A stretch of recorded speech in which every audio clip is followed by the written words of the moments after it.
Alors on est toujours au Tikkunim Radashim du Ramchal, Shim Tikkunim, dans le Tikkun Gimal, troisième, dans notre édition c'est page 80. Et ce qu'on a vu en fait dans le début de ce troisième Tikkun qui est extraordinaire, il nous parle de l'idée que la Géoula, on l'a vu, dépend de l'union entre la Shekhinah et la Shekhinah qui est la présence divine dans ce bas monde, avec la dimension transcendante du Ensof, de l'absolu.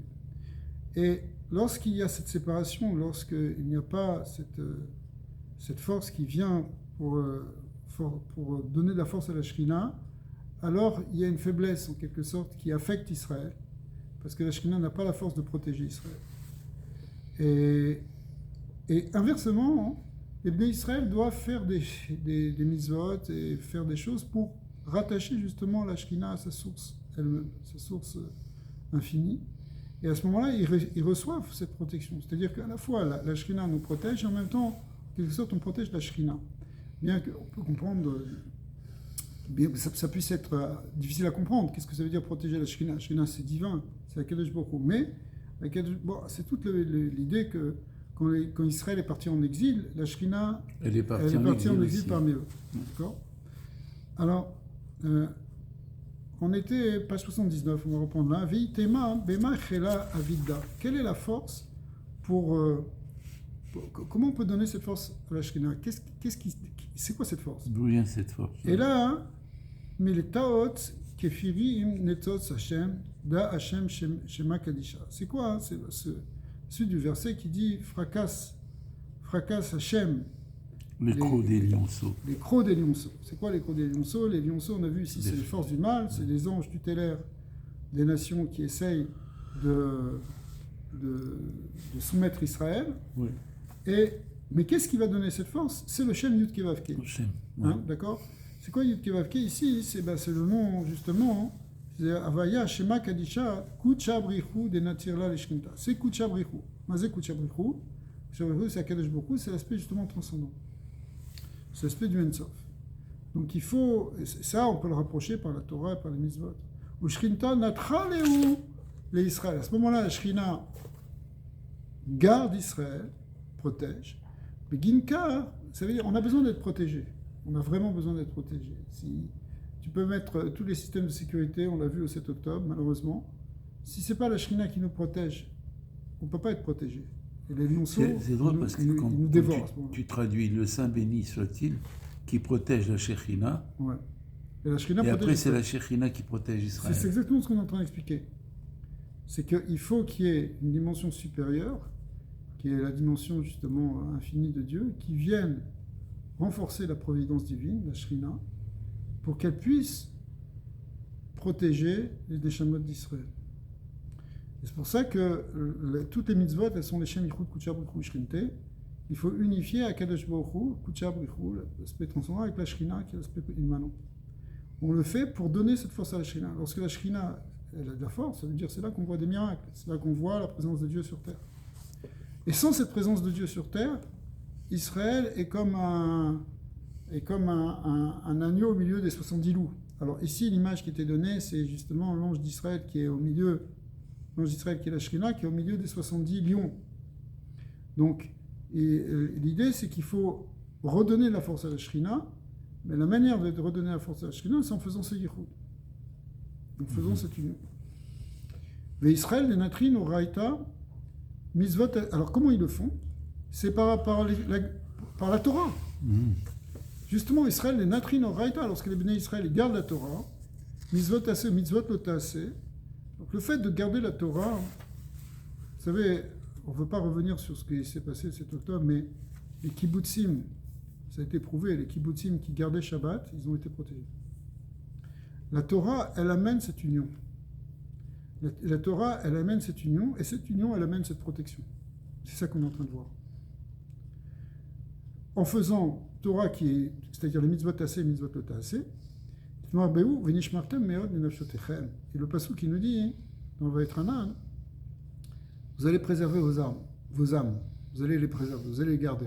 Mais comment vous allez les garder? Justement par Torah mitzvot. Le processus de Torah mitzvot amène une shmira Une garde. de la Shrina et donc de protection sur Israël.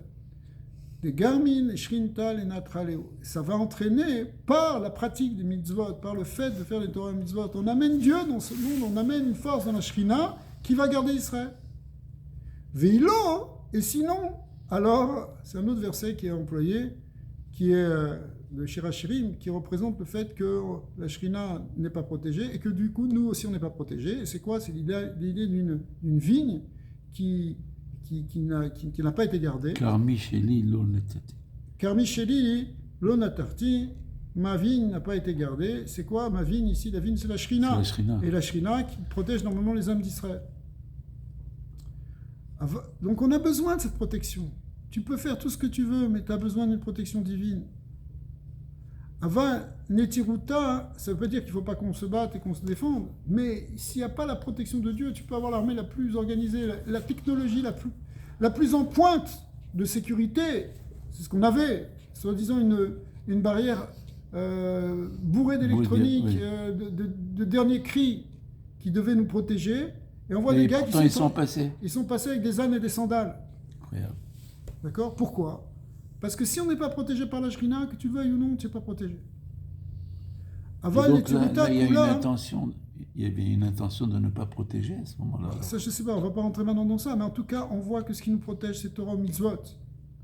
Il faut qu'on se protège, et c'est une mitzvah, parce que dans une Shmartem et Nafsheteren, de ce verset qui dit « Vous garderez vos âmes », il y a des idées de faire des choses aussi concrètement, pas simplement Torah mitzvot, mais par exemple de faire pour Piko Nefesh, d'avoir une Hatsala, d'avoir un système pour nous protéger, éventuellement même d'avoir une protection d'une armée.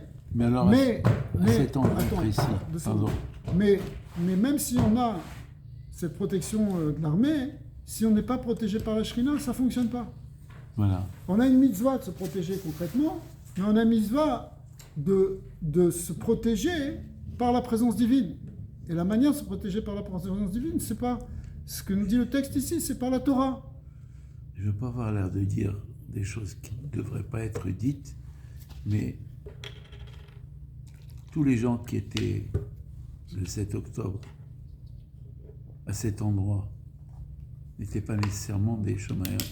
100%. C'est un vrai problème. C'est un vrai problème. Ça a été attaqué là-bas. C'était un endroit qui était faible, qui n'était pas protégé. Qui n'était pas protégé par la Shrina. Par la Shrina. Parce que pour que la Shrina elle soit là, il faut faire Torah Mitzvot. Il faut faire Torah Mitzvot, exactement. C'est ça, c'est les Tfilot, c'est la Torah, c'est la Gdusha qui amène la Shrina sur terre. Alors, en réalité, ça a été déjà préparé par Moshe Rabbeinu à l'époque. Moshe Rabbeinu, il a permis de faire des tikkunim qui vont amener la Shrina et donner de la force à la Shrina, déjà depuis son époque à lui. Moshe Raya Mehemna Itkin Mila Mikat Mita et Simna Ditzteri. Moshe Rabbeinu, il a préparé tout ça dès le départ, pour le temps qu'il en aura besoin, pour le temps justement de la Géoula, et aussi pour nous protéger pendant l'exil. Veit Ematai Takna Atkinla. Tu peux demander quand est-ce qu'il a fait cette préparation, quand est-ce qu'il a fait ce tikkun. Alors c'est le texte qui répond à la Bezimna Dirtiv Veata Yigdalna Koach Hashem. Quand Moshe Rabbeinu il a prié pour ça, à la suite de la faute des explorateurs et qui ont empêché d'entrer en Eretz Israël, effectivement, il a dit une prière extraordinaire. Il a dit quoi? Maintenant, Igdalna Kor Hashem, fais grandir la force de Hashem. Mais quel est le nom de Hashem ici? C'est Adoshem, Aleph Dalet Nun Yud. Aleph Dalet Nun Yud, c'est le nom de la Malchut, de la Shrina. Moshe Rabbeinu, il a fait une tefila pour renforcer le koar de la Malchut, de la Shrina. Ouais. Et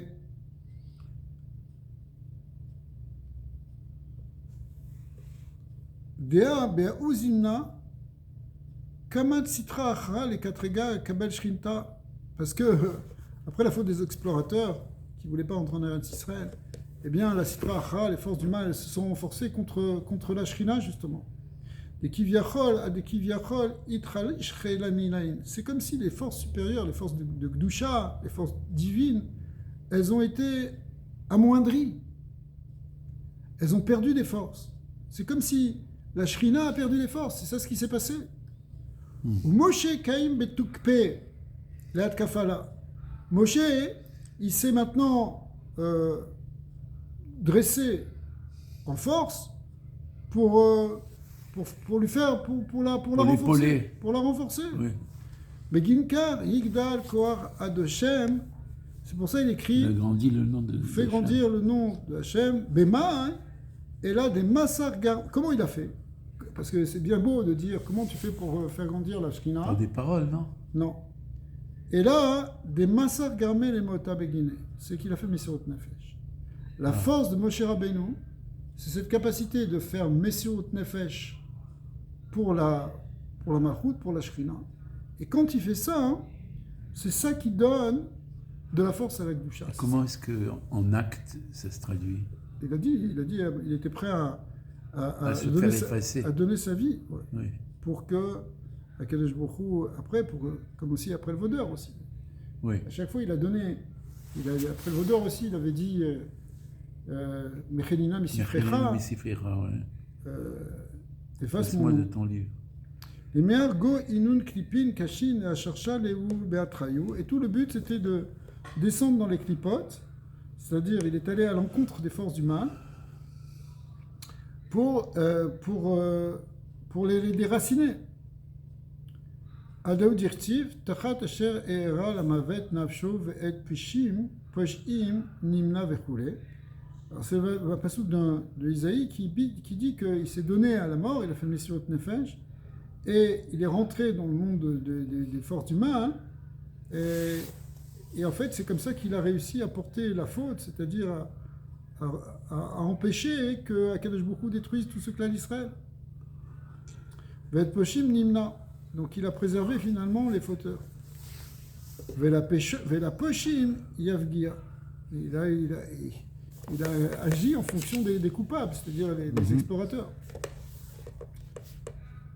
Donc ça veut dire qu'il s'est donné, il a dit plutôt que les tuer eux, enlève-moi.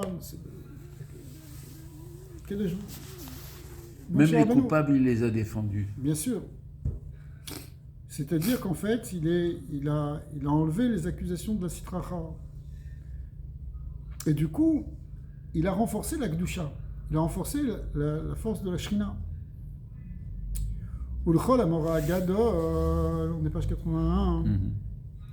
Les hymnes des Pourkana. Maintenant, la suite du Passouk, toujours du dernier verset de la Torah, hein, qui dit ensuite Ulchol Amora Gadol, la grande frayeur qu'il va y avoir, c'est quand c'est au moment de la Pourkana. Qu'est-ce que c'est Pourkana? C'est la Géoula. Oui. Maï Mora Gadol. Quelle est donc cette grande crainte?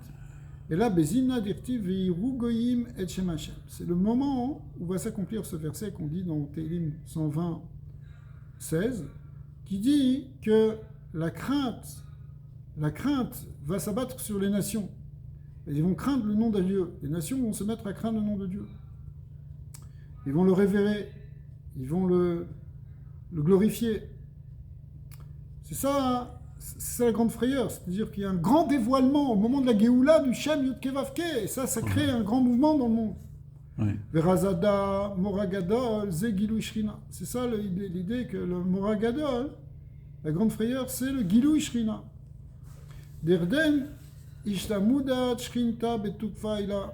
À ce moment-là, la Shrina, elle va se faire connaître, elle va se dévoiler dans toute sa suprême force. On va voir qu'est-ce que c'est la force de la Shrina. Vekulu dachalim mine, et tout le monde va craindre. Ça fait peur. Ouais. Pourquoi? Parce qu'il y a un grand dévoilement du divin. Et c'est une rigueur, c'est une grande force. Et c'est en réalité Moshe Rabbeinu, par cette filote à cette époque-là, qui a tout préparé pour Israël, pour qu'on vive ça au moment de la Géoula. C'est ça qu'on a besoin aujourd'hui. On a besoin d'un dévoilement du divin, qui montre, qui chasse les mensonges, qui chasse les forces du mal, qui amène la vérité, la justice sur terre.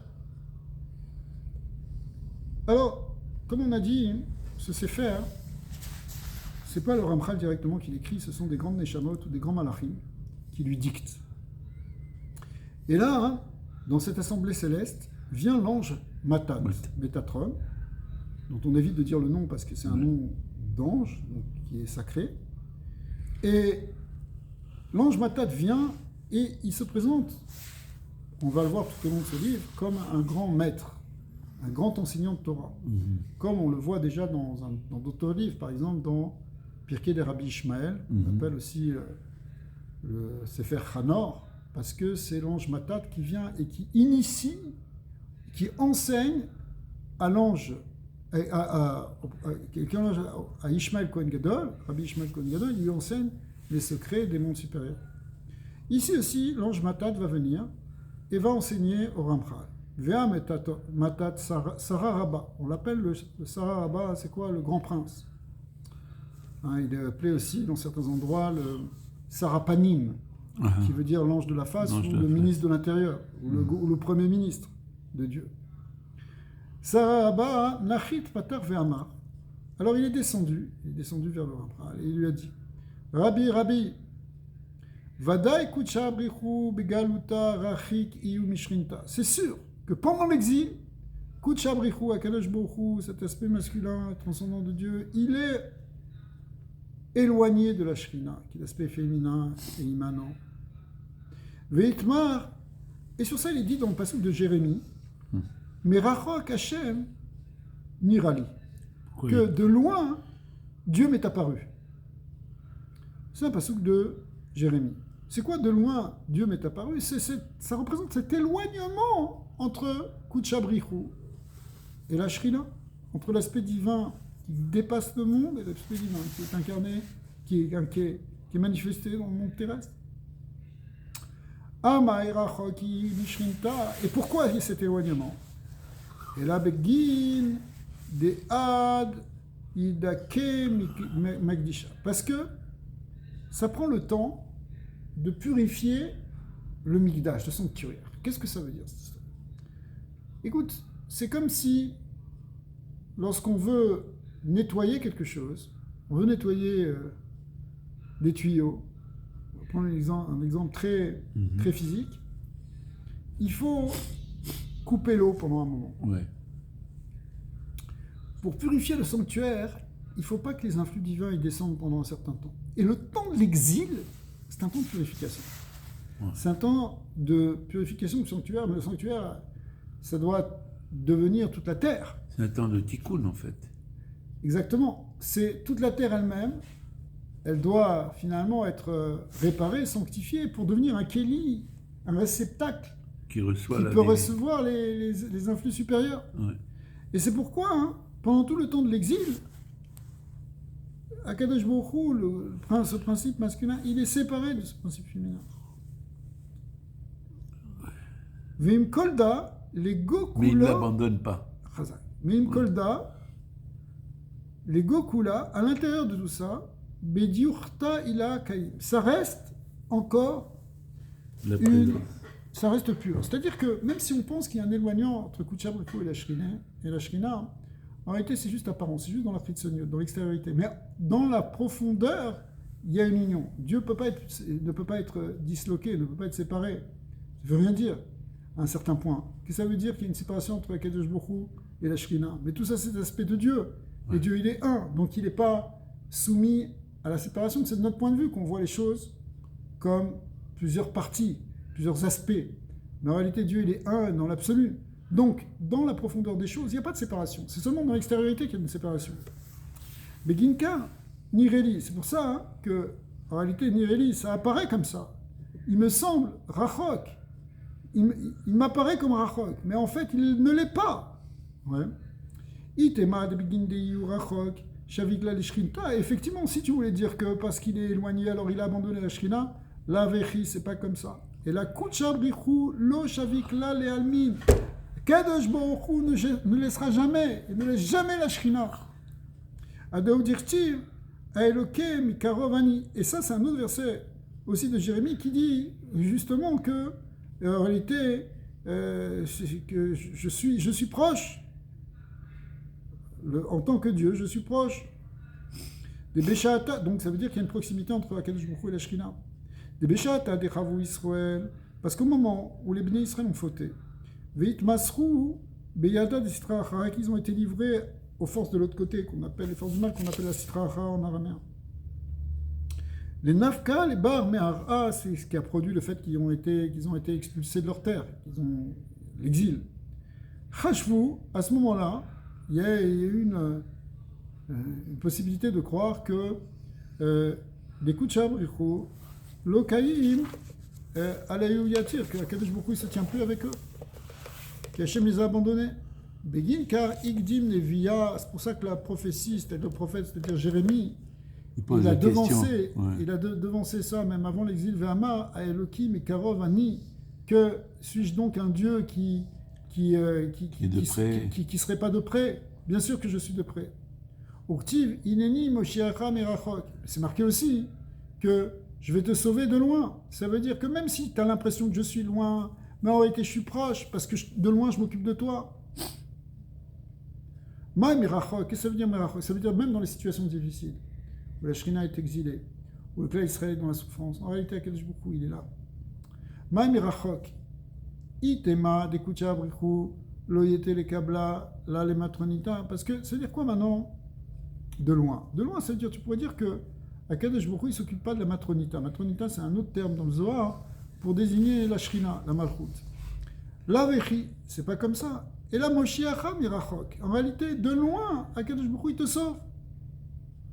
Begin de kol hauzimna de ava rachik ava naïr là, parce que bien qu'il est éloigné pendant toute cette période, il est éloigné, c'est la période de l'exil, en réalité, il brille sur elle. Mitorka itakfat ba de lo lishtabaka. Donc c'est pourquoi, en réalité, il la renforce, il ne l'abandonne pas. Donc le principe masculin, le principe infini de Kutcha Brikou, il est tout le temps là à surveiller et être dans une relation avec la Shrina, la Malchut. Et même si ça nous apparaît de loin, parce qu'on n'a pas l'impression que ça se révèle, en réalité c'est toujours là. Ve Israël, mais Karvin là, les Malka. Israël, les enfants d'Israël, eux, et ils approchent le roi, les Malka, les Gabé Shrinta, Bekama Krivi. Donc le but, en réalité, comme on l'a dit déjà tout à l'heure, c'est que le clan Israël, par Torah au mitzvot, il rapproche Kutcha Brikou et la Shrina. En réalité, ce n'est pas seulement par simplement faire la pratique de la Torah et mitzvot. Il y a plusieurs manières, mais il y a des manières qui sont plus particulièrement vraies. C'est des yichoudim, des unifications qu'on fait par des kavanas, mais c'est aussi avec des mitzvot spécifiques qui sont au centre, en quelque sorte, de cette union. Comme par exemple les tefillin, qui a un hot, qui est appelé un hot. C'est quoi? C'est un signe justement qui fait ce lien. Beot Shabbat, Beot Brit, ou Betzitzit. Par exemple, alors ici le Zohar il cite et il va les expliquer. Alors on sait que toutes ces mitzvot qui ont été signifiées ici, c'est-à-dire Tefillin, Shabbat, Tzitzit et Mila, eh bien, ce sont tous appelés des signes. Les trois premiers sont appelés des signes, c'est-à-dire... c'est quoi un signe? C'est-à-dire, un signe, c'est un signe de relation, de connexion. C'est une manière de rester en contact avec un signe. Donc, les tefillin, c'est quelque chose qui va unifier Kutcha Brikou et la Shrina, on va le voir. On va voir ça aussi avec le Shabbat, on va voir ça avec la Brit Mila, et on va voir que aussi que les tzitzit, comme les tzitzit, c'est marqué Mantisko Atiam, que c'est aussi qu'on se souvienne pas simplement de la sortie d'Égypte, mais aussi de toutes les mitzvot, c'est aussi quelque chose qui va nous connecter avec Akadosh Baruch Hu. D'accord? Alors, Betfilin, on commence par les tefillin. Betfilin, alors on sait qu'il y a il y a deux tefillin. Il y a la tefila shel yad, qu'on met sur la main, sur le bras, et la tefila shel rosh, ce qu'on met sur la tête. Et les deux correspondent à ces deux niveaux de Kutcha Brikou et Shrinte. Mais on va voir ici dans le sod des tefillin comment ça marche. Les tefila shel yad, les kabel shrinta. La tefila du yad, c'est les tefillin qui correspondent à la malchut, à la shrina. D'accord? Au betfila shel rosh, et kabel Kutcha Brikou, au contraire, le tefillin du rosh correspond à Kutcha Brikou, à Zeran Pil. Et on va retrouver le nom. Donc en fait, le fait de mettre les deux tefillin, c'est pour ça, c'est-à-dire que c'est une des raisons pour laquelle on ne doit pas s'interrompre entre le moment où on a mis les tefillin shel yad et les tefillin shel rosh. Il ne faut pas parler entre les deux parce qu'il ne faut pas briser cette union entre le côté masculin qui est le tefillin shel rosh et le côté féminin qui est le tefillin shel yad. À part ça, on va trouver le nom Shaddai qui va s'inscrire sur les tefillin. Comment ça marche? Shaddai, Shema Kadisha, Demitraberlo Kechada. En réalité, c'est un nom saint qui réunit à la fois le tefillin du rosh, le tefillin du yad, c'est-à-dire le tefillin du Kuchabrichu et de la Shrina. Shema Kadisha Demitraberlo Kechada. Shin, comment ça marche? Shin, ça correspond à Talat Avan, Beraza Dedrucha. Le Shin correspond à ce qu'on appelle les trois avot. C'est quoi les trois avot? Ce sont les sphirotes de Chesed, Gvura, Tiferet qui correspondent au masculin, qui correspondent à Zeir Anpin. Ouais. Et Bochaba, ça c'est le Shin de Shakai. Ensuite, il y a donc ce côté Beraza Dedrucha, le côté masculin. Mais Tfilin des roches, ça correspond au Tfilin du roche, parce que les Tfilin de la tête sont le côté masculin, le Tfilin du bras sont le côté féminin. Taman, Dalet, Misitra, Shrinta. Et toujours dans le tefillin du roche, qu'est-ce qu'on voit? On voit le nœud des tefillin. Et le nœud des tefillin, dans le Kabbalah, il va avoir une forme de Dalet. Ce Dalet, la lettre Dalet, elle représente elle-même la Shrina, la Malchut. Là-bas, c'est l'aspect de la Shrina qui s'appelle Léa pour les Kavanot, mais c'est le côté de la Malchut. Et ça, c'est Misitra, Shrinta. Les Trabra, Kechada pour les unir tous les deux. Tfila shel yad, misitra de shrinta. Maintenant, la tfila shel yad, on a dit c'est aussi la shrina. Taman yud, il y a un yud. C'est quoi le yud? C'est le yud qui finit le nœud des tefillin, qui doit avoir une forme de yud et qui doit être collé à la tfila shel yad. Donc on retrouve les trois lettres. D'abord le shin qui est inscrit sur les tefillin et qui correspond à ce qu'on appelle donc les sphirotes supérieures. C'est les deux, on appelle les cerveaux, avot, non? On appelle les avot, ici, shin, ça correspond à ce shin. Après, il y a le dalet, qui est le nœud des tefillin. Et enfin, qui correspond déjà à la malchut, puisque c'est déjà la shrina qui est attachée ici au masculin. Et ensuite, le yud, qui est au contraire le côté masculin, qui est attaché à la malchut, tefillin shel yad. Et donc, ça fait le mot shaddai. Donc il y a deux lettres ici, il y a deux lettres sur la tête et une lettre sur la main. Exact. Sur le bras. Une lettre sur le yud, c'est une lettre sur le nœud et une lettre sur le yud qui est collé à la tfila shel yad. Et donc on voit que le Shem Shakai, il unifie à la fois le ciel et la terre, à la fois le masculin et le féminin, Kucharukrou, la Shrina. Et donc, on voit que la mitzvah des tefillin, particulièrement, c'est quelque chose qui fait cette union, ce chibour, cette union entre ces deux aspects du divin. La deuxième mitzvah qui va être fondamentale pour faire cet attachement, ce lien, ça va être les tzitzit. Les tzitzit, dis-nous, arba tzitziot. Les tzitzit, combien il y a? Il y a 4 côtés. Il y a 4 tzitzit. Arba, ces 4 tzitzit correspondent aux 4 lettres du Shem Kevavke. Arba, Advan, Yud, Kevavke, Mitra, Bran, qui vont s'unir les Kabla, Liba, les Imna des Kriyat Shema. Et ils se réunissent, parce que comment est-ce que tu les réunis? À quel moment tu les réunis? Ils ne sont pas réunis, ils sont chacun dans un coin. Mais au moment où tu fais Kriyat Shema, tu prends et tu les mets contre ton cœur. Tu les mets contre le cœur. Les Kabla, Liba, Liba, c'est le cœur. Ils vont être réunis devant le cœur, les Imna de Kriyat Shema au moment du Kriyat Shema, et Chabra, Chad, Bechad, pour les unifier les uns avec les autres, Dektiv, Simeni, Kechotam Alibecha. Tu m'as placé comme un sceau sur ton cœur. C'est justement cette idée de mettre le Shem Yud Kevavke, qui sont les 4 lettres, d'accord, et de les mettre sur le cœur. Ok, ça c'est le deuxième signe, le deuxième mitzvah, en tout cas, qui unifie particulièrement Kucheroko et Ashrit. Ensuite, il y a ce qu'on appelle le Hod de Shabbat. Deikma, Al Yese Ish Minkomo Beyom HaShevi. Le pasuk qu'on va lire cette semaine, pas cette semaine, la semaine prochaine, dans la Torah, dans Parashat Beshalach, il nous dit, au sujet de Haman, qu'il ne fallait pas sortir et porter pendant Shabbat. Donc de là, on apprend les sorts de Hotzah et la sanctité du Shabbat. Ayese ish mimkomo biyom hashviyi, il ne faut pas sortir de sa place. De bishar yomim. Ken ish noded mimkomo. Les autres jours, l'homme erre loin de chez lui, comme c'est marqué dans Michelet. Ça veut dire que on passe d'un endroit à un autre. Aval biyuma de shabbata, ayese ish mimkomo. Jour de Shabbat, il ne faut pas sortir de sa place. On apprend aussi ça qu'on ne doit pas dépasser le trou. On a une limite à ne pas dépasser.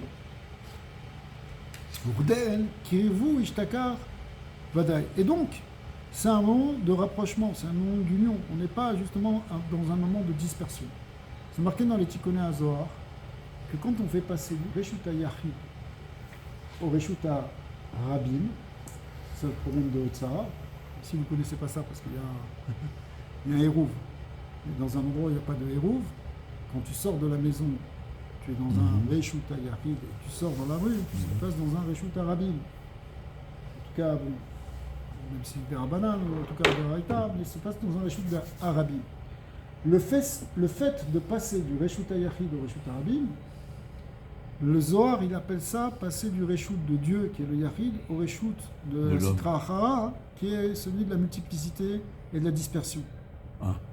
Donc, c'est comme si tu faisais passer quelque chose qui est dans la Gdusha. C'est inévitable en fait.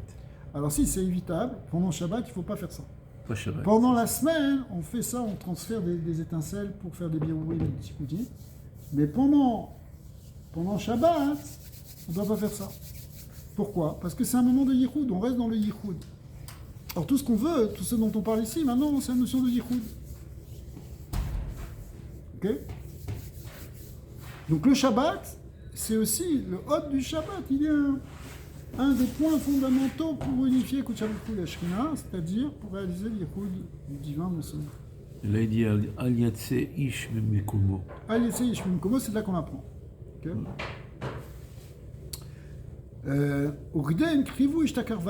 Donc quand il y a justement ce respect du Shabbat, où les choses ne sortent pas, ne se dispersent pas dans la Sitra Achara, eh bien c'est un moment de proximité. Kudsha B'Chou peut être proche de la Shekhinah. Ou Tfilin la vinun beshabbata. Et évidemment, on met pas pas besoin des tefilin pendant Shabbat. Il y a Shabta mechaberlon, parce que Shabbat il fait déjà cette unification. Il unifie Kudsha B'Chou et la Shekhinah. Mais vélo yechazé pegimu be'odda, et il ne faut pas qu'il y ait évidemment le moindre gamme, défaut qui apparaissent dans ce signe. C'est pour ça qu'on fait très attention à Shmirat Shabbat, même dans les petits détails. Alors la question est, et pourquoi les tzitzit on les met pendant Shabbat? Parce qu'on a dit les tzitzit aussi ils font ce yichoud. Ce sont les 4 lettres du Shem Mikveh Vavke qui représentent le côté de Kudsha B'Chou, de Kadosh Baruch Hu, qui sont mis devant le cœur, dans lequel il y a la Shekhinah, le Shoresh de la Shekhinah. Donc on fait cette unification-là. Mais si c'est Shabbat, il y a déjà cette unification, théoriquement on ne devrait pas avoir à mettre les tzitzit pendant Shabbat. Alors, le Rabbin ici répond Vélo, veitema tzitzit nami, tzitzit on ne devrait pas les mettre. Tachazé. Alors regarde, Twilin, inun le chabralon. Les Twilin, c'est réellement pour unifier. Pour unifier Kudsha B'Chou et la Shekhinah, Zeranpin et Malchut, Twilin shel Rosh, Twilin shel Yad. Aval betzitzit, neiru de nafik michibura de leon. En réalité, les tzitzit, c'est pas réellement le yichoud qui compte, c'est plutôt la lumière qui sort de cette union. Mais la union, elle est pas réalisée par les tzitzit. Le yichoud, il n'est pas réalisé réellement par les tzitzit, il est réalisé par le schéma. Parce que quand on fait le schéma, on fait ce yichoud. Ouais.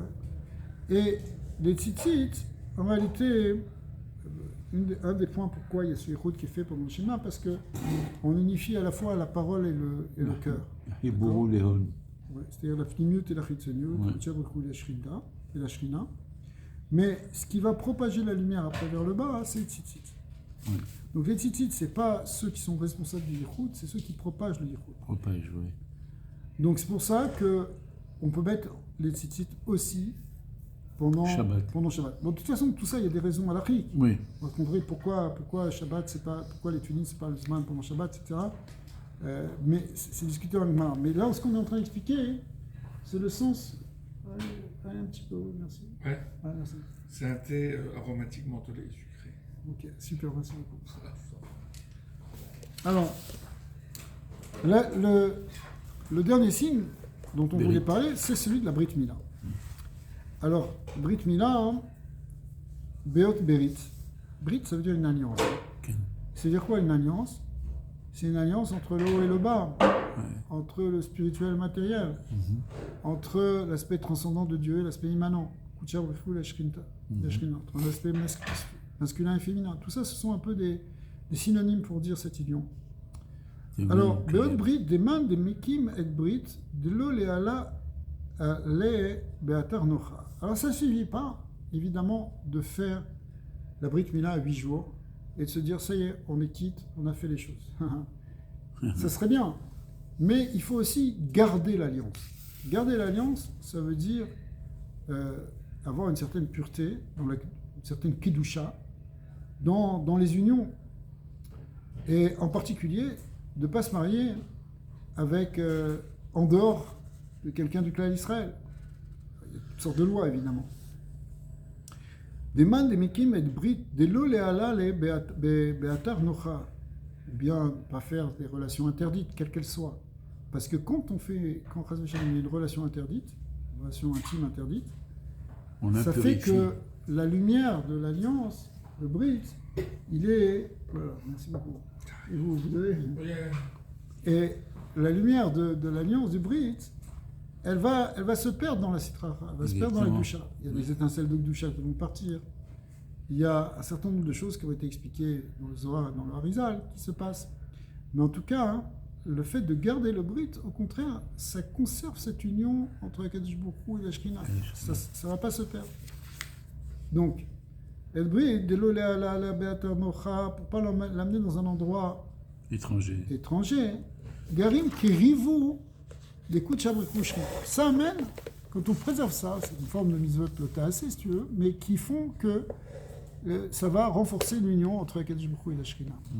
Au moins des pagimla, chas v'shalom. Mais si au contraire quelqu'un il affecte, il endommage ce signe d'alliance, kilou frashléo, c'est comme s'il avait séparé entre Akadosh Baruch Hu et la Shekhinah. Donc c'est pas simplement quelqu'un il se dit bon bah ouais, c'est pas grave. Non, c'est un impact qui va jusqu'à éloigner Dieu de ce monde. Ouais. Oh, c'est quoi ce passouk? Yehuda trahi. C'est un passouk de Malachi qui dit Bagda Yehuda. C'est quoi Bagda Yehuda? Yehuda, ici, c'est le peuple juif qui a trahi parce qu'il a trahi le signe de l'alliance, parce qu'ils se sont mariés à l'époque de Babel. Ah, il s'est assimilé. Avec des femmes qui étaient interdites. Kiman de Natil Eita le Marda Memalka. Pourquoi ce terme de trahison? Trahison, c'est l'idée de... Quand tu trahis un pays, tu trahis un roi, c'est comme un acte de révolte. C'est pour ça que c'est sanctionné si sévèrement. C'est punissable. Parce que la trahison, c'est un acte de rébellion aussi. Et donc, c'est comme si tu repousses l'autorité divine en disant, moi je m'en fiche. Et donc, c'est une trahison par rapport à Dieu. Keman de Natil Eta le Marda Bemalka, comme quelqu'un qui prend l'idée de se révolter contre le roi. Beginkar, Yachet Hashem, le Ish Asher Yashena, Er Veone, Meole Yaakov. Donc, la suite du passage de Malachi, il dit que c'est Akadosh Baruch Hu, il va retrancher ici les temples de Yaakov, hein, parce que il s'est comporté comme ça. Il s'est comporté comme ça. Ils se sont comportés, donc ça va agir même sur son fils, sur son petit-fils. Alors, c'est marqué ici, Meoale Yaakov, les tentes de Yaakov. C'est toujours une question, pourquoi est marqué les tentes de Yaakov? Pourquoi pas la tente de Yaakov? Parce qu'elles sont séparées. Alors, qu'est-ce que ça veut dire les tentes de Yaakov? Ici, on va l'expliquer. Begin di frish minayu, aou di trasé di trabral beu. Et en fait, ils ont, voilà, Chazak. On le retrouve ça dans Matovo et Lecha Yaakov, effectivement. Donc c'est aussi le pluriel. Et là, c'est quand vous savez que pourquoi qui a dit cela? Matovo et Lecha Yaakov. Bilam. Pourquoi il a dit ça? En réalité, c'est pas lui. En fait, lui, il a dit. C'est une prophétie. Parce qu'Hachem lui a. Ouais, mais pourquoi il a dit ça? Parce qu'il De voulait, la il sniout, voulait maudire. que personne ne voyait un dans l'autre. c'était- Parce qu'il a vu que Il a contre vu eux, ils que- gardaient la Gdusha. Ils étaient dans la sniout. La sniout, Oui. c'est la Gdusha justement du Brit. Oui. Comme ils étaient chômeurs, la Gdusha du Brit, alors les tentes, elles étaient unifiées. Il y avait une unité dans le clan Israël. Et ils étaient protégés. Parce que la Shrina était sur eux. Comme on a vu, Ouais. que quand Koucha Baruch se sépare de la Shrina, Israël perd sa protection. Mais là, quand ils étaient gardés l'alliance, ça permettait cette union entre le ciel et la terre, entre Akadosh Baruch Hu et la Shrina. Et cette union-là, hein, elle a amené la protection divine Sur le peuple. d'Israël. Mhm. Mais en revanche, quand ils se sont révoltés, c'est-à-dire qu'ils n'ont pas voulu garder ces lois de la pureté, de la Gdusha, eh bien, ils ont perdu leur protection. Et donc, à ce moment-là, hein, ils ont perdu cette unification. La Mila, qui représente cette Shmirat Tabrit, elle permet ce ribour entre Kitsha Baruch Hu et la Shrina. Ouais. Valman des natures là, Itmarba, donc eux ils ont perdu ça. Mais par contre, celui qui garde la Brit Mila, Itmarba, il est dit sur lui, Israël Amkerovo, c'est Israël, le peuple de ma proximité. On a vu précédemment ce que voulait représenter la proximité, c'est de dire qu'on voit cette proximité entre Koucha Baruch Hu et la Shrina, ça apparaît extérieurement, pas simplement intérieurement, mais extérieurement, et du coup il y a une protection sur Israël. On devient proche de Dieu. Mayam Kerovo, et là, Am de Avdin la Kourba Shrinta. C'est quoi en fait le peuple de sa proximité? C'est le peuple de celui qui permet la proximité entre Akadosh Baruch Hu et la Shrina. Celui qui unifie les plans du divin, eh bien, il est appelé Am Kerovo. Et là, Am de Avdin la Kourva Beshrinta. C'est le peuple qui. C'est quoi Am Kerovo? C'est celui qui amène ce rapprochement du Saint béni soit-il, d'Akadosh Baruch Hu vers la Shrina. Et comment? Grâce à la force de l'alliance qui est avec eux. Quand on garde cette alliance, en faisant très attention avec Douchat Abrit, eh bien on amène effectivement. Et bien à ce moment-là, Yachlin les Atkana Tikunada, ils peuvent faire ce tikkun. Aval Sha'oumi, mais en ce qui concerne les autres nations, Lo Asachen et Cholgoy. Parce qu'il dit, il n'a pas fait ça pour toutes les autres nations. Mais Israël, c'est-à-dire qu'ils n'ont pas cette Brit Mila, ils n'ont pas ce signe d'alliance, ils ne font pas cette unification entre Koucha Baruch Hu et Shrina, c'est le Ham Israël qui doit faire ça. Mais Israël, Begin Mila, et Béou, grâce à cette alliance qui est en eux, Koucha Baruch Hu, Sharia Alayu, Veishtakar, Kariv les Shrinta. Alors, Akadosh Baruch Hu réside sur eux et se trouve proche de la Shrina. Et donc ça c'est excellent, d'accord? Alors maintenant, on voit donc cette force qui est dans la Brit Mila. Il va ajouter, c'est toujours l'ange Matat qui parle, il va ajouter un secret maintenant sur la Brit Mila, qui est que la Brit Mila est comparée au Korban, au sacrifice. Au Mila, Raza des Korban Yu Vadai. La Brit Mila, c'est le même secret que celui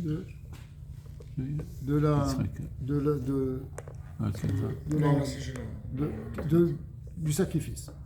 Des Nikrav Léou, les Kouléou, Advan Kechada. Parce que qu'est-ce qui fait le Korban, en fait, il réunifie tous les signes ensemble. C'est quoi les signes ensemble? Ce sont les lettres, en fait. Toutes les lettres du Shem Yud Kei Vav Kei, il les unifie. D'accord? Il rattache le Vav avec le E, et après même le Vav avec le E supérieur. Le Shrina, la force du Korban, c'est qu'il unifie les différents mondes et les différentes séphirotes. Mais Ginkar, Ched Vatay Kame Malka. Et ça crée une joie, Simcha. Ouais. Et une joie pour le roi, Veched Vatay Echola, une joie partout dans le monde. Be'ou Zimna, Ktiv, Yechevod Hashem Leolam. Donc la suite du verset dit que la gloire de Dieu soit pour l'éternité. C'est quoi cette gloire de Dieu? Kavod Hashem, c'est la Shrina. La Shrina, c'est la manifestation de la gloire divine. Yisma Hashem b'ma'asav, et que l'Éternel se réjouisse dans ses œuvres. Da Koucha Baruch Hu, ça c'est l'aspect de Akadosh Baruch Hu. Donc il faut bien s'habituer à cette notion qui est tout au cœur de la Torah, cette notion d'union entre Koucha Baruch Hu et la Shrina. Beaucoup de choses ont été écrites là-dessus, beaucoup de Ma'amarim de Chassidut ont été écrits là-dessus. Et on voit ici, c'est tout au long du Zohar, que toute la avoda qu'on a à faire, c'est de faire cette unification. Elle amène tous les bienfaits dans le monde, elle amène toutes les brachot, alors que l'éloignement, la séparation entre ces deux aspects crée tous les problèmes. Et ce qu'on vient de voir ici, c'est que la galoute vient de cet éloignement, ou est synonyme de cet éloignement, de cette séparation qu'on a vu, qui est une séparation extérieure, parce que profondément, il n'y a pas de piroud, il n'y a pas de séparation en Dieu, mais extérieurement, ça apparaît comme tel. La galoute vient donc de cette séparation, alors que la Géoula, Quand est-ce qu'on a la commencé Géoula vient de cette union. Quand est-ce qu'on a commencé à avoir une habitude de relier Amen, Kadosh Baruch Hu à la Shrina? De tout temps. Comme par exemple sur le point de faire une mitzvah, comme mettre les téphilines, les Shem Echut, Shem Echut, Le fait de dire les Shem Yichud, ça c'est une discussion entre les Acharonim. Oui, Est-ce qu'il faut le dire, est-ce qu'il ne faut pas le dire? oui, Le Ben Ishraï dit qu'il faut le dire. Beaucoup de Mekoubalim disent qu'il faut le dire à chaque mitzvah. Le Balatania il dit de le dire une fois dans le matin, juste avant Baruch She'amar, mais avec la kavana que ce sera pour toutes les mitzvot qu'on va faire. oui. On ne le dit pas à chaque fois, mais on dit une fois pour toutes. Comme quelqu'un qui voudrait se rendre Yotse, une bracha pour autre chose. Ouais, il y avait, Le Gaon de Vilna dit qu'il ne faut pas le dire du tout. Ah, wow. Ouais, il ne faut pas le dire. Peut-être faut le penser, mais il ne faut pas le dire. Ils disent parce que sinon, il faut faire l'Echem Yichud pour ça, il faudrait faire l'Echem Yichud du l'Echem Yichud. Donc il y a plusieurs svarot. Mais dans tous les cas, qu'on le dise ou qu'on ne le dise pas, c'est la kavana. La vraie kavana des mitzvot, c'est ce Yichud-là. C'est pour ça que le Ben Ishraï te dit qu'il faut le dire à chaque fois, pour bien t'en souvenir. Et pour bien l'exprimer par la parole. Il y a une autre approche qui m'avait été suggérée par Touviana, qui était ici il y a une dizaine d'années. Il m'avait indiqué dans le Sidou, au début, Aréni Mekabel. Ouais. Je ne connais pas par cœur, mais Pour le qu'à chaque fois que je vais sur le point de dire le nom d'Hachem, cette prière que je fais avant de faire toutes les brachot à Shacha me permet d'être accepté du fait que je n'ai pas la kavana peut-être toute la journée, mais que cette prière précédente, toutes les prières de la journée, va me permettre d'avoir une sorte de passe-partout, quoi. C'est bien aussi, ouais. Ça rejoint ce qu'on disait sur le Echem Yichud, Ouais. qui est avant Baruch She'amar, ouais. Alors, maintenant, chers amis, je vous propose de rentrer dans le Tikkuna Revia, dans le 4e Tikkun, qui est un Tikkun extraordinaire, que j'aime beaucoup, et qui va développer la symbolique ici de ce qu'on appelle le Yad. Alors, on voit que c'est ça qui est au cœur de ce dernier verset de la Torah. On parle de Yad HaChazaka, ok. Et on verra donc plusieurs explications sur ce thème de Yad. Alors, qu'est-ce que ça veut dire la main? Alors d'abord, il faut comprendre, on va dire en introduction, que le Yad, c'est le Yad, en hébreu, ça ne veut pas dire simplement la main, ça veut dire aussi le pouvoir, la force. D'accord. D'ailleurs, c'est très à la mode aujourd'hui en Israël de parler de la main longue, le bras étendu, le bras long d'Israël qui peut atteindre ses ennemis jusque dans les recoins les plus éloignés de l'Iran ou du Yémen. Parce que c'est quoi la main? Ben, la main, c'est la puissance, c'est la force. D'accord. Quand on parle de Yad HaChazaka, ça veut dire c'est le grand pouvoir de Dieu. Mais cependant, le mot qui est employé, c'est un mot qui est un mot physique, c'est le mot Yad. D'accord. Donc on a le mot Yad qui veut dire donc la main. Donc la symbolique de la main, il va falloir la développer. On va voir. Je veux dire, il y a les 14 phalanges. Par exemple, On verra les 14 phalanges, on verra les 5 doigts, Ouais. comme on le dit déjà dans la Haggadah, qu'on parle du Etzba Elohim, du doigt de Dieu, mais après on parle du Yad, donc on fait Les multiplier 5 par doigts. 5 les Et les miracles. Makot, etc. Donc, il y a une symbolique où on prend vraiment l'image physique de la main pour décrire des forces qui sont au-delà du physique, évidemment, puisqu'on parle des forces divines, que les Mekoubalim appellent les forces des séphirotes, par exemple. D'accord. De manière générale, le mot Yad désignera la force de la Shrina, force de la Malchut. D'accord. Mais pas seulement. On va voir aussi que ça peut faire référence à des forces très très élevées qui viennent du Keter Elyon, qui est le pouvoir, l'autorité suprême de Dieu qui va s'exprimer. Alors, un des points aussi, c'est que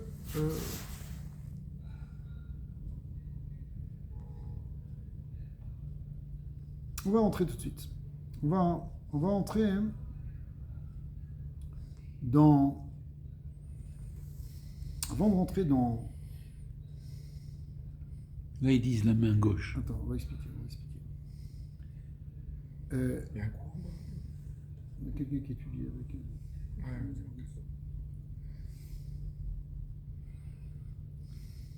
Ouais. Le Yad HaChazaka, en réalité, il y a 3 fois le mot main qui est marqué dans les versets. On parle du Yad HaChazaka, les versets qui nous parlent du Yad HaChazaka, comme par exemple justement dans le dernier verset de la Torah. Mais on parle aussi du Yad HaGedola. Quand est-ce qu'on dit ça? Dans Azir Moshe. Et même dans Azir Moshe, on dit aussi Beyad Rama, une 3e main qui est Yad Rama, la main élevée. Mais dans la page de l'Égypte, on a tout. On a tout. Partout, on le voit. Le Yad HaChazaka, le Yad HaGedola et Yad Rama. Alors ces 3 mains vont désigner en fait les 3 axes des séphirotes. Vous savez que l'arbre séphirotique, on représente toujours sous forme de 3 axes, c'est la manière la plus classique de dessiner. Il y en a d'autres. Le côté droit de l'arbre des séphirotes, il correspond au Chesed. Alors le Chesed, on va l'appeler dans les versets le Yad HaGedola. Parce que la Gedoula veut dire la grandeur. La grandeur. Mais la grandeur, c'est la générosité. La grandeur, c'est la C'est le bonté. chesed. C'est le chesed. C'est Quand on dit Akel Agadol, ça correspond au chesed d'Abraham, absolument. Agadol Agibor Vanora, qui correspond à Eloké Abraham et Yitzhak et Yaakov. Absolument. Donc, et d'ailleurs, dans les vieux Sfarim de Kabbalah, de l'époque médiévale, du C'est entre Moyen-Âge, parenthèses. la sphira de chesed est souvent appelée Gedoula. Sphira de Gedoula. C'est l'axe central, ça. Non, c'est l'axe Non, de la celle qui est à droite. droite. Ah, la droite, mais Maintenant, la Gevora, qui correspond C'est à la Yitzhak gauche. Elyon, ça va être la gauche. C'est la main ça droite. y est aussi, le bras droit. Voilà, le bras droit, le bras gauche. C'est les choses qui sont à la base, si vous voulez, de C'est toute l'arbre la- séphirotique. Voilà, c'est la base de toute la Kabbalah. Ouais. Donc il y a un bras droit et un bras gauche. Le bras gauche s'appellera le Yad HaChazaka. Chazaka. Ah, Parce que le mot Chazak, il veut dire force. Donc c'est la Gevora. Et puis, l'axe central, qui est le tronc, on va l'appeler aussi comme une main. Vous allez voir pourquoi. Et on l'appelle le Yad Un petit- Rama. Ah, vraiment. Pas la Rama. Le Non. Yad Rama. La main élevée. Ouais. La main qui élevée. s'élève. La main haute. Ouais. Vraiment. Alors, pourquoi on l'appelle comme une main? Parce que Rama. quand on prie, chers amis, C'est l'élévation. on réunit les deux mains. On réunit les deux mains comme ça. Ouais. Ça signifie comme ça. Et en quelque sorte, ces deux mains deviennent une nouvelle main. Et c'est la main droite qui vient sur Voilà, la main toujours gauche. la main droite qui doit l'emporter sur la main gauche pour Ah atténuer oui, les- parce que la main droite, c'est toujours... Ils se mettent à genoux comme ça. Ouais. C'est, je pense, ça, la vie. Oui, mais nous aussi, quand on fait la mida, on doit réunir les mains. Sur le cœur. Soit on réunit les mains comme ça, soit on tient le sido, mais il y a un lien d'unifier les deux mains. Et ce sera toujours, d'après la Kabbalah, il ne faut pas entrecroiser les doigts, Non. parce que ça amène des dynimes. Mais par contre, la main droite doit envelopper la main gauche, Ouais. parce que c'est toujours la droite qui doit adoucir les rigueurs de la gauche. Alors quand on unifie ces deux mains, ça crée une certaine troisième main, qu'on appelle le Yad Rama. Ça c'est quand nous on prie. Mais ça vient du fait qu'il y a ces trois forces divines, qui sont les trois axes séphirotiques, la droite, la gauche et le centre. Et le médian. Et le centre, effectivement, l'axe de Tiferet, etc., c'est toujours l'union entre la droite et la gauche, où la droite doit l'emporter sur la gauche. La sphirate de Tiferet, par exemple, elle est résultante, d'un certain point de vue. Chesed plus Gvora égale Tiferet. Voilà, Oui. Enfin, c'est-à-dire... Le Tiferet, c'est une mida particulière, qui est propre, mais elle vient... elle réunit les deux forces de Chesed et de Gvora, mais elle doit faire l'emporter le Chesed sur la Gvora. C'est ce qu'il y a Parce que réussi. c'est ça l'idée de Rachamim, c'est-à-dire que même s'il y a du din, le Chesed il doit l'emporter. Alors, ce sont ces trois. Maintenant, on va rentrer dans le texte qui va compliquer un peu tout ça. Parce que c'est pas tout.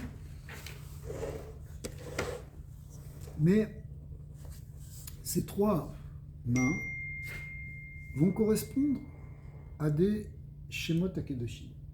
Okay. Quels Shemot HaKedoshim? Des Shemot HaKedoshim qui sont construits à partir du Shem Yud Ke Vav Ke. Parce qu'en fait, ces trois mains qui participent au dévoilement de la Géoula, elles viennent d'un dévoilement du Shem Yud Ke Vav Ke, comme on l'avait expliqué déjà au départ. Et le Shem Yud Ke Vav Ke, vous êtes déjà au courant que on peut l'écrire de plusieurs manières. Soit on l'écrit de manière pachout, Yud, Ke, Vav, Ke, 4 lettres. D'ailleurs, c'est pour ça qu'on l'appelle le tétragramme, qui veut dire le 4 lettres. 4 tétragrammes, ça veut dire 4 lettres. Mais il y a aussi des choses qui ont été révélées dans le Zohar, et ensuite dans la Kabbalah du Harizal, c'est que ce Shem-là, on peut l'écrire aussi de manière développée. On l'écrit de manière développée, c'est-à-dire qu'au lieu d'écrire en toutes lettres. 4 lettres, le Yud, on l'écrit dans toute sa plénitude, c'est-à-dire Yud, Vav, Dalet. Le E, on va l'écrire, alors il y aura plusieurs manières de l'écrire. Soit on l'écrira E Yud, soit E Aleph, soit E. Ce sont les trois manières d'écrire un E. Et puis le Vav, on pourrait l'écrire Vav, Yud, Vav, Vav, Aleph, Vav, ou Vav, Vav. Ouais. Ok, et le E final aussi. Et donc, on va avoir des schémotes qui vont être les schémotes les plus habituels, qu'on appelle les schémotes de Av, Sag, Ma, Ben, sont les 4 milouyim, les 4 développements les plus classiques du Shem Yud Ke Vav Ke. Il y en a beaucoup d'autres en fait, mais en général, ce qu'on utilise dans les kavanot, on va dire, c'est le Shem Yud Ke Vav Ke, soit rempli avec des Yud, donc c'est-à-dire le E, on l'écrit E Yud, le Vav, on l'écrit Vav Yud Vav. Soit ça va être une combinaison entre le Yud et le Aleph. Par exemple, le deuxième Shem qu'on appelle le Shem Sag, il va s'écrire Yud Vav Dalet Ke Yud, mais Vav Aleph Vav, c'est-à-dire que le E il est rempli avec des Yud, et le Vav il est rempli avec un Aleph. Soit on remplira tout avec des Aleph, ce qu'on appelle le Shem Ma, parce qu'il fait 45 en Gematria, c'est-à-dire Yud Vav Dalet Ke Aleph, Vav Aleph Vav et Aleph. D'accord. Soit finalement le Shem Ben qui lui va être rempli avec des E. C'est le Shem de Ein, des E. Donc ça va être Yud Vav Dalet et E. Vav Vav et E. Okay. Ça c'est le Shem Ben. Alors, ça c'était juste une parenthèse, parce que je sais que vous connaissez tout ça déjà, donc je l'ai juste rappelé rapidement. Mais on va voir maintenant un peu plus compliqué, et on va le faire dans le texte. Ulchol yad chazaka, da yada des smol. Comme on le disait en introduction, le yad chazaka, c'est la main gauche, smola. Ulchol amora gadol, eh bien, c'est quoi Mora Gadol? Hamisha Ezban Dile. C'est les 5 doigts de cette main. Veya la Gedola, c'est quoi Yad Gedola? On a dit c'est la main droite. Ça correspond à Hachem Elokeinu Hachem. Yad Chazaka, alors là, c'est des Shemot Kedoshim, donc il faut que vous suiviez dans le livre. Kav Vav Zayin Vav, Bet Mem Vav, Kav Samer Zayin, Kav Vaïv, Kav Vav Zayin Vav. C'est quoi ce Shem Kadosh? C'est le Shem qui vient par une transposition, Shem du Pasuk, Hashem Elokeinu Hashem. Je sais que ça va vite maintenant, c'est un peu dur, mais je vais vous aider. Quand tu dis Hashem Elokeinu Hashem, combien il y a de lettres? 14. Ok. Quand tu transposes une lettre après, le Yud devient quoi? Kaf. Le E devient Vav. Le Vav devient Ok. il devient Zayin. Ah, Zayn. Ah, Ok. oui. Ah oui, oui. Et le E, Si. il redevient Vav. Donc c'est ce que vous voyez au départ. Kav, Vav, Zayin, Vav. Kav, Vav, Zayin, Vav. C'est Yud Ke Vav Ke. Ensuite, vous avez Elokeinu. Comment ça va se transformer Elokeinu si je fais une translation vers les lettres qui suivent? Alors, Aleph, ça va être bête. Aleph, ça va devenir bête. Pour la bête, ça va être même. Même, très bien. Le E, Le Ré, ça va être Vav. très bien. Le Yud, Ça va être Raf. Raf. Ensuite, le même. Ça va être Noun. Pardon, le Nun. Noun, Parce ça que va être sa on mère. disait Elokeinu, donc ça Nun, ça devient sa mère. Et le Vav, ça devient Zayn. Zayn. Vous avez le mot écrit devant vous. Bet, Mem, Vav, Kav, Samer, Zayn. Vous l'avez là? Ah, sur le côté. après, Vous l'avez sur le côté ou sur les deux côtés? Et après, vous avez à nouveau Kav, Vav, Zayn, Vav, qui représente Yud Ke Vav Ke. Donc, le Yad HaChazaka, il correspond à ces 14 lettres. Pourquoi le Yad HaChazaka correspond à ces 14 lettres? Parce que c'est la Gvora. Quand on fait la Gvora, il y a ici une translation qui se fait vers la gauche. Ouais. Le Yud devient Kaf, le E devient Vav, etc. D'accord? Par contre, la Yad HaGedola, on a expliqué On écrit vers que la gauche, alors. on écrit de droite à gauche. Le droite, Versus l'autre côté, des autres langues, enfin, le français, Ouais. de l'autre côté, qui aurait peut-être plus tendance de nous d'aller vers le Chesed, je sais pas, non? non, parce que justement, quand on dit que on écrit de droite à gauche, c'est comme si on dit que l'écriture elle vient du Chesed. Ah, avec la source, je comprends. Voilà. Razak. Ça Ce vient- point de vue-là, On part toujours de la droite. C'est une grande question tout ça. C'est par exemple, ça va avoir une nafkamina, comment on ouvre le Echal. toujours la droite avant. Est-ce qu'on va de la droite vers la gauche ou de la gauche vers la droite? Alors, comment on devrait faire, dis-nous? Il y a deux avis. Comme on faisait au Beth Amikdash. Ben, Il y avait un avis là-bas, il n'y en avait pas deux. ben, S'il y avait un grand rideau, non, il devait rentrer, non? Comment ça dépend les Ashkénazes et les Sfarades au Beth Amikdash. Ah, c'est vrai, c'est pas possible. Non, non ils avaient une seule façon d'ouvrir, non? Je sais pas si. La si- Gemara, elle parle pas de ça? je sais pas s'il ouvrait Birlam. Ah, Bien. mais quand même. Logiquement, il c'est devait la rentrer droite. une fois par année. Comment est passé le Kohen Gadol? Et c'est Derrière le rideau? passé derrière. Mais logiquement, c'est par la droite. Tu l'ouvres par la droite. Enfin, Allant vers la nafkamina- droite. une nafkamina aussi, par exemple, quand tu fais. Quand dans les Chadodi, on se tourne après Ouais. vers Pour la l'ouest cabane. Oui. pour recevoir pour accepter la Shekhinah, pour l'accueillir. On dit Boïkala. Est-ce qu'on se tourne de la droite vers la gauche ou de la gauche vers la droite? Ben Ishraï dit d'abord droite, gauche après. Non, mais d'accord. Mais on est à l'envers, attention, on a pris le Ben Ishraï. Mais- D'accord, mais comment tu pivotes?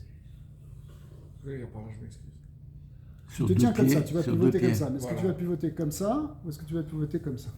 Ah, j'ai pas fait attention à cette étape. Est-ce que tu fais un tour complet? Tu fais un demi-tour, mais ton demi-tour, tu peux C'est partir ça. vers ta droite ou tu peux partir vers Ouais. ta gauche pour faire ton demi-tour. Je veux dire. Parce que le même Par la problème s'est gauche, posé non, tu pour tournes, c'est pas ça, la Rabbi? Kedusha. Comme pour quand on tourne avec le douleur, c'est pas comme ça par du côté de Alors, 1, Le même problème se pose pour la Kedusha. savoir de quel côté À on gauche, se c'est penche clair. quand Voilà. on dit Vikarazé, Il y a pas de Elzéver Maf. Ça, c'était répondu, mais on commence Parce par que la sur la droite. droite d'Hachem. Oui, Ta gauche, c'est la droite d'Hachem. oui. Et c'est pour ça que ça a du sens pour les Khadodi que tu commences par la droite quand tu renverses, parce que là, tu reviens sur ta droite. C'est ça. Alors on revient. Pense dans la vie. Alors on éclaircira, ça sera l'autre jour. un peu plus En tard. temps voulu. Mais On veut tout savoir. non, vous avez raison. Ici, on a la main, le Yad Hagedolah correspond aux 14 lettres, puisque Yad c'est 14. 14, ouais. Ça correspond aux 14 lettres pris au milieu du verset de Shema Israël.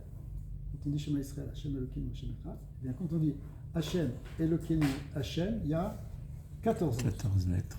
Ça, c'est la Yad Hagedolah. Maintenant, si on transfère un tout petit peu vers la gauche ces 14 lettres, ça nous donne un Shem Kazot qui est, on ne va pas prononcer, qui est donc le Kav, Vav, Zayin, vous l'avez très bien, Kav, Vav, Zayin, Vav, etc. On va retrouver combien de lettres 14 lettres aussi, 14 lettres aussi, mais ces 14 lettres aussi, donc c'est encore Yad. Ouais. Mais comme c'est encore Yad pour l'instant, ça fait 14 lettres. Donc ce Yad-là qui est allé vers la gauche, ce sera le Yada Chazaka. Chazaka. Donc on a Ça le Yad qui- Hagedolah et le Chazaka. 14 sur 14 égale 28 Kohar. égale Kohar. C'est le Chazaka. Alors maintenant, ça, c'est deux manières d'exprimer sous forme de lettres et de mots ces deux mains de Dieu. Vous suivez ? Maintenant, on va aller plus loin. On va dire, c'est vrai, mais il y a aussi une manière de le trouver dans le Shem Yudke Vavke lui-même. Puisqu'on a dit que Shem Yudke Vavke, c'est la force de Dieu, eh bien, ce Yad-là, il est lui-même contenu dans les lettres du Shem Yudke Vavke. Ah, comment tu arrives à 14 pour arriver à faire le mot Yad, puisqu'on a dit Yad c'est 14, dans le Shem Yudke Vavke? Eh bien, c'est très simple. Tu prends le Shem Yudke Vavke lui-même, c'est combien de lettres? 4 lettres. Et tu prends aussi son miloui, son développement. Yud, Vav, Dalet, Ok, Ke, ça veut 14 Yud, lettres, Vav. ça Combien il y a de lettres dans le 14, miloui? j'imagine. Il y en a 10. Ah, ok. 10 plus 4, Ah, 24. ça fait 14. Ouais, 14, ouais. 4, Plus ouais. 24. Ouais. 4 plus 10, ça fait 14. C'est pour ça que on a ici le Shem Yudke Vavke qui va être de la manière suivante distribué entre le Yad Hagedolah et le Yad HaChazaka. Alors regardez dans le texte. Donc le Yad HaChazaka, le Yad Hagedolah, on commence d'abord par le Yad Hagedolah, par le côté du Chesed. Veod, Yad Hagedolah, c'est Yud Vav Dalet. Alors, en réalité, il faut que j'aille un peu plus loin pour qu'on comprenne, parce que Non,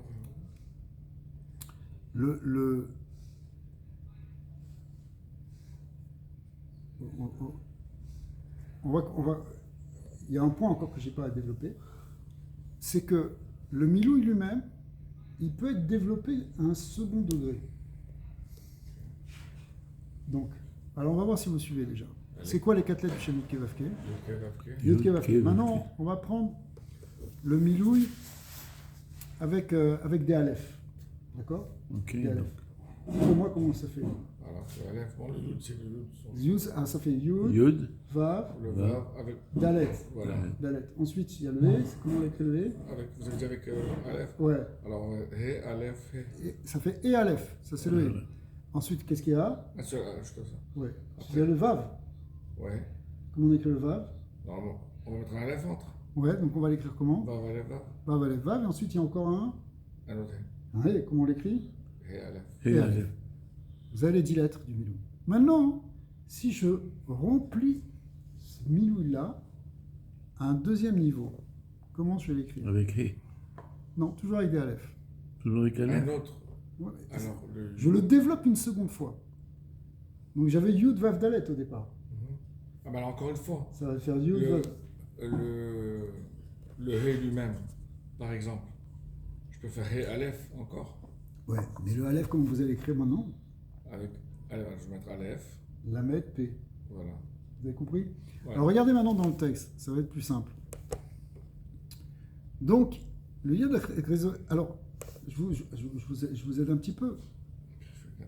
Ce nouveau milouï, c'est-à-dire ce milouï à un second degré, il va faire 14 lettres. Donc, ce double milouï ici, il va être appelé le Yad HaChazaka et Yad HaGedolah. On va voir comment. Parce que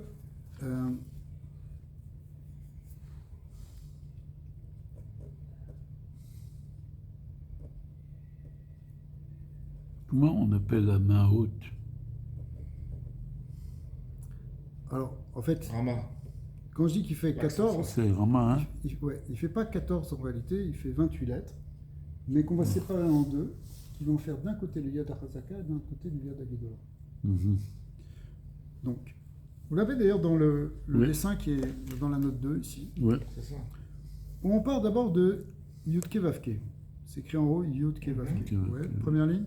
Ouais. Deuxième ligne, on va lire tout en horizontal de la deuxième ligne. Vous avez Yud Vav Dalet Ke Aleph. Mhm. Et plus à gauche, Vav Aleph Vav Ke Aleph.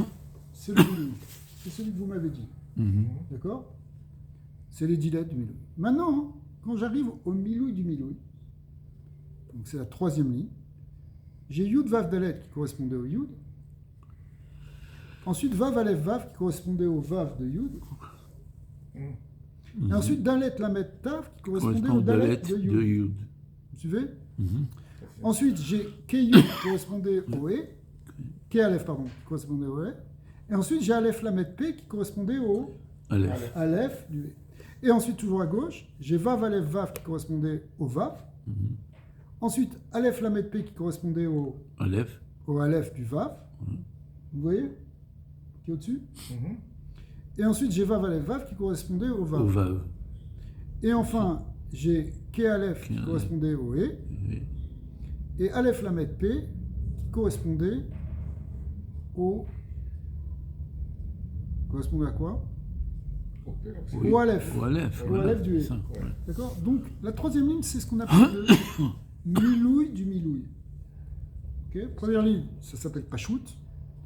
Deuxième niveau, ça s'appelle Milouï, c'est-à-dire on a rempli. Mhm. Et Milouï des Milouï, ça veut dire c'est un deuxième niveau de remplissage. Vous suivez? C'est C'est bon? plus en détail. Alors c'est ça. regardez, maintenant, dans le dessin, on l'a séparé en deux, exprès. Je l'ai séparé en deux, pourquoi? Pour montrer le côté droit et le côté gauche. La première partie, c'est le côté droit. Combien vous comptez de lettres? Dans la troisième ligne. Ouais. 3 et 3, 6, et 3, 9, et 3, ça fait 12, plus 4, 16. Non, Non, 3, 12, 15. non, recomptez. Attends, 1, 2, 3, 1, 2, 3, 4, 5. Il y a 3 lettres à chaque fois, non? Sauf le E. Non, il y a Ah le ouais, quai. vous avez raison. Il y a le quai qui est Alors 3 plus calé. 3, 6, on est d'accord. Plus 3 encore, on est 9. Plus 2, ça fait 11. 11. Et après, il y a 3. 14. 14. Ça, c'est la Yad HaGedolah. Voilà, c'est la Yad HaGedolah. Donc c'est Yud, Vav, Dalet, Ke, Aleph. C'est ça qu'on appelle le Yad HaGedolah. Et le côté gauche, qu'on appelle le Yad 14. HaChazaka, vous avez aussi 14. 14. D'accord. Donc ça, c'est le secret dans le Shem Yud Ke Vav Ke de ces deux mains, Mhm. qui sont marquées dans le dernier verset et qui sont marquées dans d'autres versets. D'accord? Donc le Yad HaGedolah, il est sous-entendu aussi dans le dernier verset parce qu'il parle du Mora Gadol. Même s'il n'y a pas le mot Yad pour lui, Mora Gadol correspond à ce Yad HaGedolah. D'accord? Comme on l'a déjà dit. C'est ce qu'il vient de dire au début. Je reprends le texte en haut. Ulchol Yad HaChazaka, Dayada Bismola. Ulchol Mora Gadol, c'est quoi? C'est Chamisha Etzbaan Dile, ce sont les 5 doigts. Doigt. Veyad HaGedolah, Hashem Elokeinu Hashem. Yad HaChazaka, Kuzu, Kuzu, ça veut dire ce Shem qu'on apprend par cette translation. Veod, à un autre niveau, le Yad HaGedolah, c'est Yud, Vav, Dalet, Vav, Dalet, Vav, pardon, Vav, Oui. Aleph, Vav, Dalet, Lamed, Tav et Aleph. Ouais. Et ensuite, Aleph, Lamed, P. On a dit c'est 14 lettres. Ce sont le Yad HaChazaka. Ce sont les Yad HaGedolah, pardon. Le Yad HaChazaka, hein, c'est Vav, Aleph, Vav, c'est la suite du Shem. Aleph, Lamed, P, Vav, Aleph, Vav et Aleph, Aleph, Lamed, P. Enfin, il y a le Yad HaRama. C'est quoi le Yad HaRama? C'est Yud, Ke, Vav, Ke, Yud, Vav, Dalet, Ke, Aleph, Vav, Aleph, Vav, Ke. C'est quoi? C'est les 14 premières lettres qu'on a mis dans les deux premières lignes. Dans les deux premières lignes, j'ai d'abord le Shem Yud Ke Vav Ke, première ligne. Et dans la deuxième ligne, j'ai quoi? J'ai le milieu. Vous me suivez? Non, vous ne me suivez pas. C'est de la dernière partie, j'ai pas bien Ok. saisi. Ce qu'il nous dit le texte, c'est que le Yad HaRama, c'est encore 14. Oui. Comment tu peux trouver encore 14 dans ce dessin? Ici. Non. Dans la Ah, première ici. ligne, il y a combien de lettres? Combien de lettres? Ici, la Yud qui est évoquée là. J'ai combien de lettres? 4. 4. Deuxième ligne? J'en ai 3 et 2. 3 et 2, 5. 10, 5 et 5, 10. 5 et 4 5. et Ah, vous l'avez dit 10, tout à l'heure. 10. ça fait 14. 14. Donc, si vous voulez, les deux premières lignes, ça correspond au Yad Rama, la main haute. La main haute, oui. 14 lettres, 14. marqué dans le dessin. À droite, la troisième ligne, ça correspond, les 14 lettres, ça correspond au Yad HaGedolah. Oui, la grande main. Et la gauche de la troisième Yad ligne, ça HaChazaka. correspond Yad Yad HaChazaka. HaChazaka. D'accord? Pas mal? C'est bon? C'est bon? Ouais, on suit le Donc on mathématique. voit, hein, on voit ici la clé dans le Shem Kadosh du Shem Yud Ke Vav Ke. Entre parenthèses, combien de fois 14 on a ici? 3 fois. 3 fois 14, ça fait combien 3 fois 14? 42. 42. 42 étapes qu'ils ont fait. 42 étapes, le Shem de 42 lettres Un abécoir. qu'on retrouve dans Anna Bekoar, eh bien on le retrouve dans ce Shem-là. Ouais, mais 42 étapes. Ce Shem-là, Et le Shem. ce Shem qui est dessiné là devant vous, Oui, il est le nombre de 42 lettres, 42. un des nombres de 42 lettres, qui est d'ailleurs plus élevé et Que le 72. que le 42 lettres de Anna Bekoar. Ah, ok. C'est le Ben. Non, c'est pas le Ben, Ah, c'est le le Ben, Shem 52. Mav, ce qu'on appelle le Shem Ben, Mav, c'est 42. 52. Ouais, je trouve que Le Shem de 42, le Shem Mav, mais il y a plusieurs Shem Mav. Ah, Et ça, c'est un des Shem Mav qui est dans le Olam HaAtzilut. oui. c'est plus haut ça. Et il est plus élevé que Le plus haut. celui de Bekoar qui est dans le Olam HaYetzirah. Comment ça se fait? Parce qu'il y a plusieurs niveaux. Il y a un Shem Mav dans Bria aussi, il y en a plusieurs dans Bria. Même dans Hatzilut, il y en a plusieurs. Moi, j'aurais pensé que le nom d'Hachem qui comporte ces 72 lettres était le plus On n'a pas parlé de puissant. 72, on parle que des 42 là. Ok, Dans les mais nombres de 40, oublie le j'ai Shem de ouï dire 72, qu'il y avait un on en nom parlera qui après. comportait 72 lettres. Oui, mais ça c'est autre chose. Ah, c'est le Shem Améphorach. Oui, mais celui-là aussi c'est un Shem Améphorach. Ah oui. Il y a deux grands Shem Améphorach, celui de 42 et celui de 72. Le Mav, c'est un nom. Très important. Ouais, C'est celui de la Gvora, c'est la grande. de manière générale. Alors que le Shem Av, de 72 lettres, c'est un nom de Chesed. En fait, pour créer le monde, Dieu il a associé ces deux schémas. Il a unifié ces deux noms. Ou c'est pas qu'ils a unifié, c'est venu d'un nom qui incluait les deux. Ce qu'on appelle le nom de Shem Yud Ke Vav Ke. Parce que tout ça, c'est Shem Yud Ke Vav Ke. Shem Yud Ke Vav Ke des 72, des Kaf Dalet Einaim, des 24, aux 24 yeux. Et alors, Non, c'est un nom de Dieu qui a 24 œils, 24 yeux et 72 cils. Et- C'est-à-dire que c'est 24 heures sur 24 et que tu surveilles, quoi. Exactement. tout ça dans le qui peut avoir plusieurs Tout ça, facettes. ouais, bien sûr. Parce que c'est le Shem Yud Ke Vav Ke, c'est lui qui est à l'origine de tout. Alors ici, hein, on voit le Shem Mav. Et Be'at Hashem, on reprendra ça la semaine prochaine. C'est intense aujourd'hui. Baruch Adonai Leolam, Amen. Amen, amen.